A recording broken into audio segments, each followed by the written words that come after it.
kami sampaikan bahwa hari ini kita sampaikan hasil intensifikasi pengawasan dan penindakan kosmetik ilegal dan atau mengandung bahan berbahaya. Badan Pengawas Obat dan Makanan melakukan pengawasan keamanan. Jadi kriteria utama kami itu pengawasan tentang keamanan, manfaat, dan mutu, apakah itu obat dan makanan termasuk kosmetik, dan rangka melindungi kesehatan masyarakat dan keadilan berusaha. Jadi bukan sekedar sehat saja, tetapi kita ingin dalam konteks yang lebih spesifik juga keadilan dalam berusaha. Sebab kalau terjadi hal-hal yang merugikan perusahaan lain, itu kan terjadi ketidakadilan, dan itu unfair, menyebabkan berbagai macam kerugian.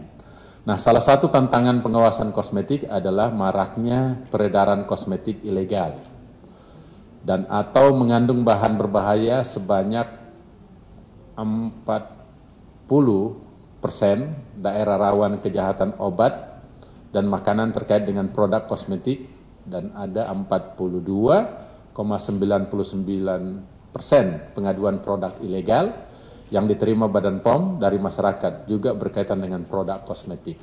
Jadi cukup besar.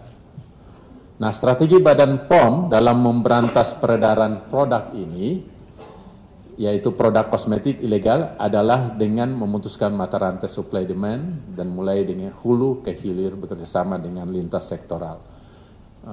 Saya juga baru ketemu Bapak Presiden tadi di acara musyawarah Rembuk Nasional. Pada saat kami keluar, ternyata ini salah satu yang disindir oleh beliau. Salah satunya katanya banyak ilegal ya yang berhubungan dengan kosmetik. Jadi itu maknanya beliau memerintahkan kepada Kepala Badan POM untuk lebih tegas. Nah, kita tahu bahwa rantai supply dan demand mulai dari hulu ke hilir bekerja sama dengan lintas sektoral terkait. Melalui strategi ini Badan POM melakukan edukasi masyarakat. Kami melakukan edukasi, melakukan bimbingan teknis kepada pelaku usaha, karena pelaku usaha ada ribuan pelaku usaha di bidang kosmetik. Mulai dari retailnya, produksinya, dan sebagainya itu hampir 3.000 lebih ya, 4.000-an. Ya, karena kan ada UMKM, ada usaha kosmetik, ada retail, dan sebagainya. Jadi cukup besar. Dan termasuk bersinergi dengan pemangku kepentingan.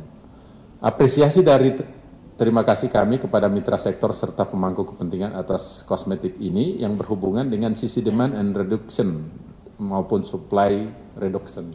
Nah, karena kita harus lihat dari konteks supply and demand-nya. Kalau kebutuhan besar, terus supply-nya juga besar, itu berpengaruh terhadap harga, berpengaruh terhadap ternyata signifikan juga terhadap aspek-aspek ilegal. Jadi, dan ternyata ini juga menjadi perhatian Presiden kita.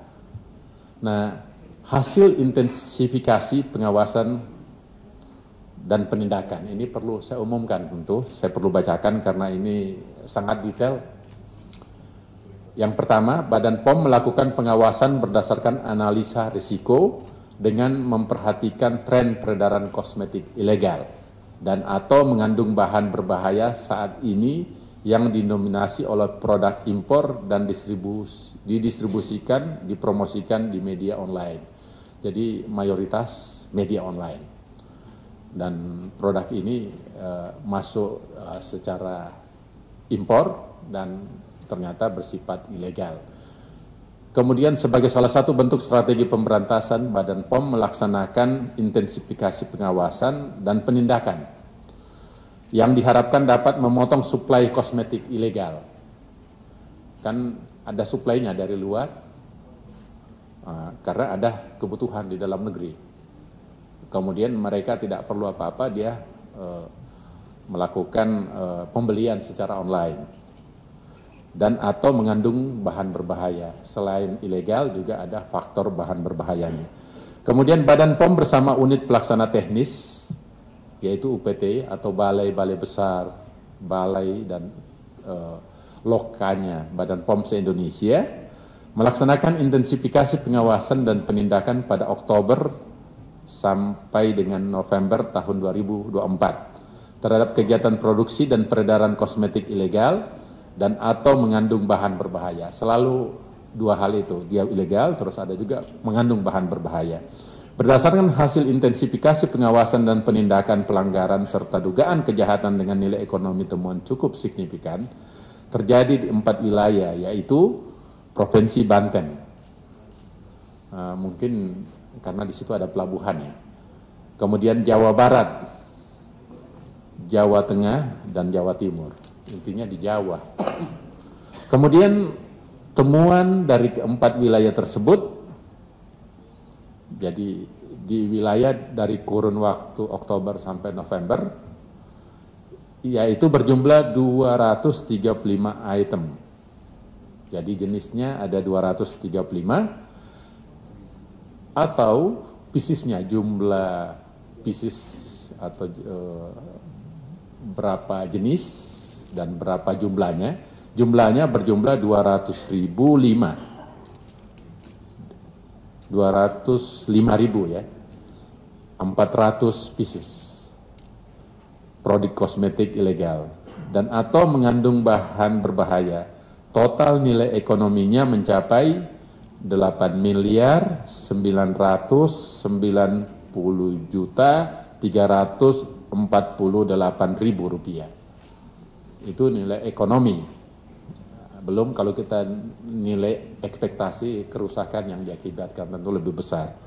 Rincian ini, nilai ekonomi ini teman berdasarkan wilayah dari yang terbesar yaitu mencapai lebih dari 4,59 miliar di Jawa Barat.